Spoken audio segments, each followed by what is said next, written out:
मी Anuja. Hello करा. Hello. तर माझं बाळ आता 2.5 वर्षाचं झालेलं आहे. तर तुम्ही तुमच्या बाळाला शाळेत टाकलेलं आहे का? मी तर माझ्या बाळाला शाळेत नाही टाकलेलं आहे. कारण आम्ही राहतो बंगलोरला आणि बंगलोरला 3 वर्षाशिवाय नर्सरीत टाकत नाहीत. इथे प्ले ग्रुपला अलाउड आहे. अ, पण आम्ही पक्कं ठरलेलं की यावर्षी त्याला शाळेत नाही टाकायचं. पण मध्ये तरी आम्ही त्याची लँग्वेज म्हणजे मराठी खूप छान बोलतो तो. पण इंग्लिश कम्युनिकेशनमुळे आम्ही म्हटलं की आपण त्याला एकदा शाळेत नेऊयात, बघूयात काय कसं फी वगैरे. तर आम्ही इन्क्वायरी केली. इथे जवळ 700 मीटर शाळा आहे आणि आम्हाला 63,000 फी सांगितली. फीचं ठीक आहे, चला जाऊ द्यात, ते तेवढी फी राहणारच आहे त्यांची. तर परत ट्रॅव्हलसाठी 20,000 रुपये त्यांनी सांगितले. तर आम्ही विचार केला की फक्त 700 मीटरसाठी 20,000 रुपये देणं हे खूपच जास्तच क्रिटिकल, खूपच जास्त नकोच म्हटलं आम्ही. आणि पुन्हा मी शांतपणे विचार केला. नंतर मला रील्समध्ये संभाजीनगरच्या वगैरे लहान बाळांचे व्हिडिओ मला बघण्यात आले. तर माझं तर पक्कं मत झालं की नाही, आपल्या बाळाला एवढ्या लवकर शाळेत नको टाकायला, 1 वर्ष तरी.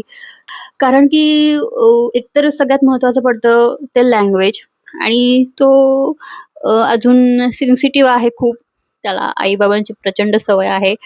हा आपण शाळेत त्यासाठी टाकतो की त्याला डिसिप्लिन लागेल, थोडीशी सवय लागेल शाळेची वगैरे, ह्यासाठीच आपण टाकत असतो.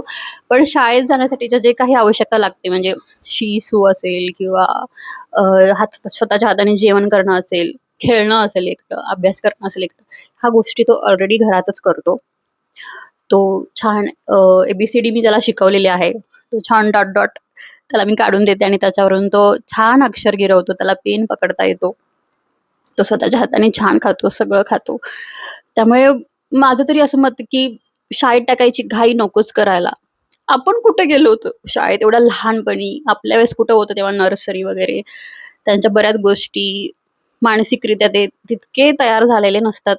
पण एका बाजूला वाटतं की 5 वर्षापर्यंत नकोच टाकायला आणि दुसऱ्या बाजूला असं वाटतं की नाही, या स्पर्धेच्या जगात आपण पण गेलं पाहिजे आणि आपला पण काहीतरी वेळ भेटला पाहिजे.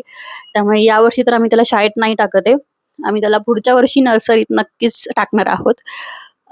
तर तुमचा शाळेच्या बाबतीत काय विचार आहे ते मला कमेंट करून सांगा. असे शाय बॉय आहोत, है ना? आम्हाला रुसायला खूप लगेच येतं. स्क्रीन टाईम माझ्या बाळाचा खूप कमी आहे. ते पण मी सिच्युएशन वाईज त्याला देते. समजा मी अंघोळीला गेले तर तेव्हा थोडा स्क्रीन टाईम देते मी, कारण की तो एकटाच असतो घरात आणि 8व्या फ्लोअरवरती असल्यामुळे मला गॅलरीची वगैरे याची भीती वाटते. त्यामुळे मी त्याला मोबाईल देते. तेवढ्यापुरताच 15 मिनिटं मोबाईल तो बघतो. बाकी आमच्यासोबत कधी-कधी. नाहीतर त्याचा स्क्रीन टाईम तसा कमी आहे. आमचं बाळ तसं गुणी आहे, हुशार आहे. त्यामुळे आई-वडील तसेही पहिलेच गुरु असतात. त्याच्यामुळे तो आमच्या सहवासात इतका बऱ्याच गोष्टी शिकेल. ते त्याच्यासाठी आयुष्यभरासाठी असणार आहेत. त्यामुळे नकोच घाई करायला आपण शाळेत टाकायसाठी मुलांना. आपल्या सोयीसाठी आपण कधी-कधी विचार करतो, की काही जणांचे जॉब्स असतात किंवा आपल्याला पण गृहिणींना पण कधी-कधी वेळ भेटतो. किंवा हा एक समज आहे, की खूप लवकर मूल टाकलं की खूप हुशार होतं.